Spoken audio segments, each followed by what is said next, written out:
So today I just wanted to kind of go over the logistics of a thru hike and sort of what are my logistics that I'm facing, particularly coming internationally from Canada.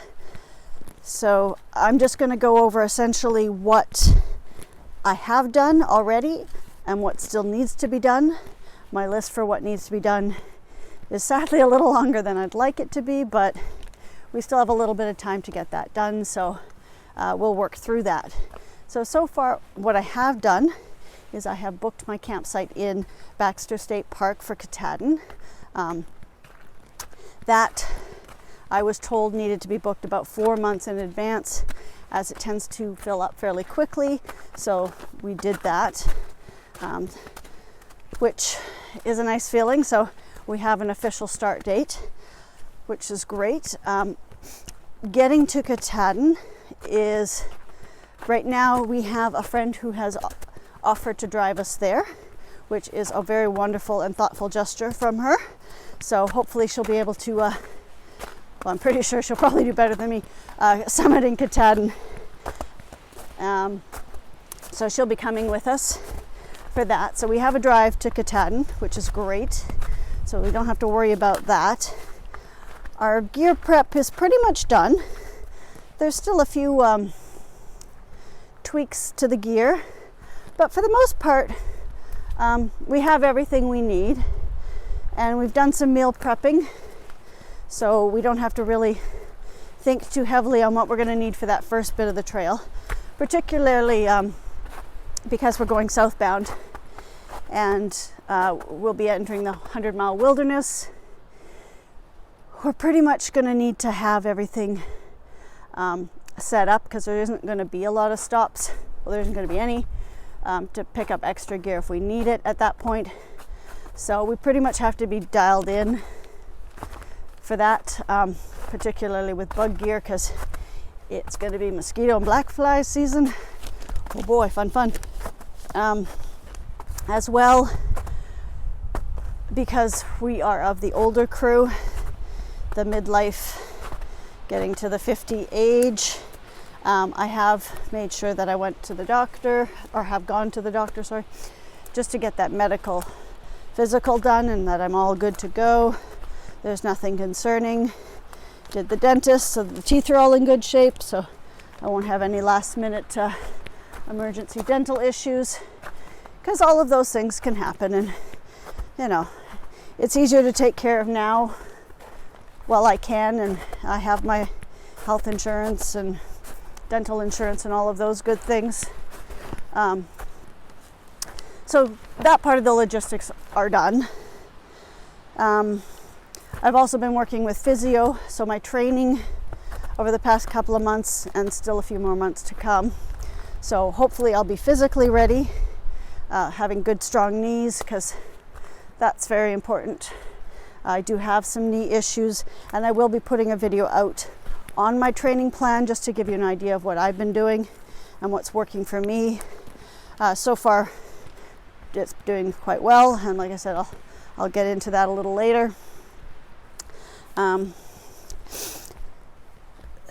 Another aspect of logistics, obviously, is saving your money. That has to be done, should be started well in advance. We've done that, and we have saved our money, so that part is done.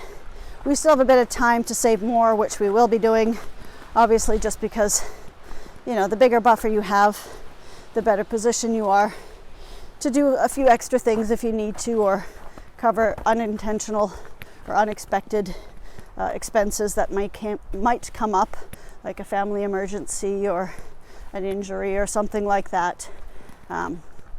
So those are all important factors to think about for logistics. Now, those are the things I've done. The logistics of the things I've still yet to do that are on my list are still large enough. Speaking of health, particularly, I need to get my health insurance in order. I've been looking at World Nomad Health Insurance, and the reason I've chosen to look at that particular group is because they deal with adventures and activities that don't seem to be covered in a lot of other health insurances, particularly when it comes to hiking and the elevation you're hiking, since some of the mountains that we are going to be traversing are over the 4,000, 6,000 feet height limit. It really restricts what health insurance I can get. It's unlikely I'll need rescuing off of those, but if I did, they're not going to come get me and or take care of the expenses for that. So World Nomad actually covers more than adequate of any height that I plan to hike. So that's a bonus.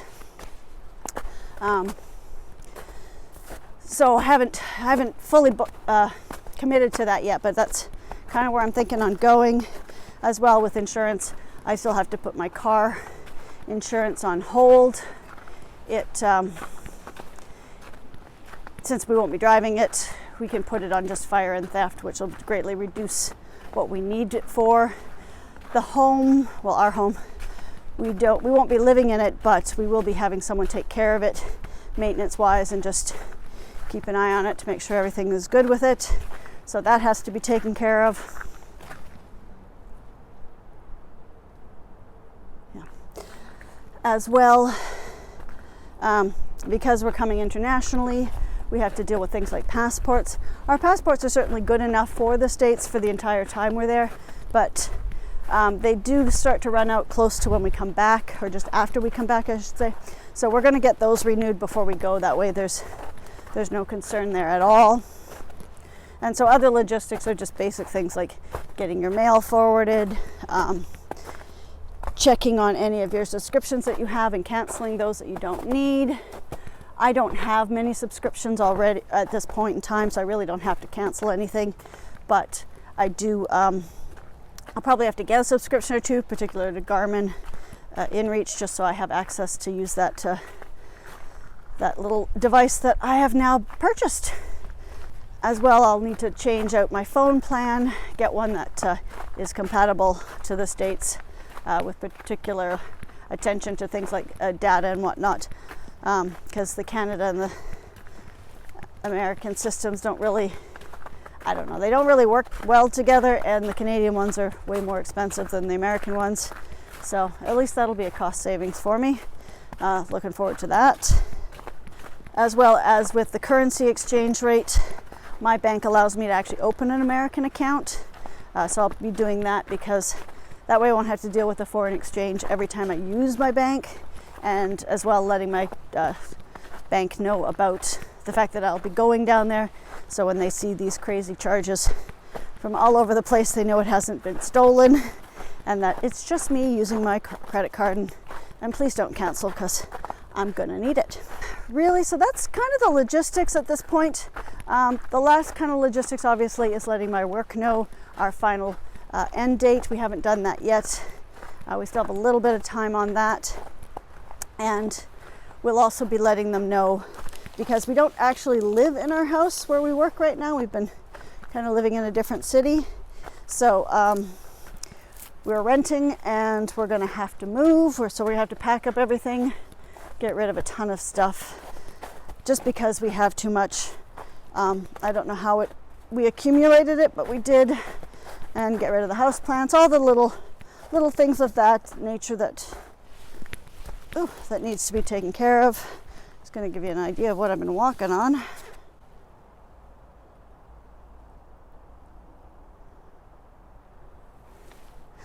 Another icy walk in the province of New Brunswick. Gotta love it.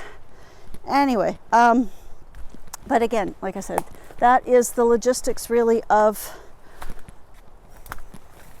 an AT hike.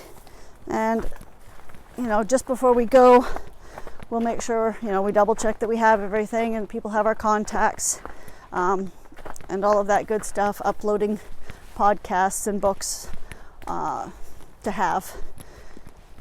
And then it's just a matter of go. If you found value in this, do give it a thumbs up. It helps the algorithm and helps people find us who might actually want to binge watch this stuff. I know as a thru hiker, as a 2B thru hiker, I've been binge watching other thru hikers and their stuff. But Do subscribe if you want to see how this unfolds for Jeff and I and how we get along. So thank you for watching.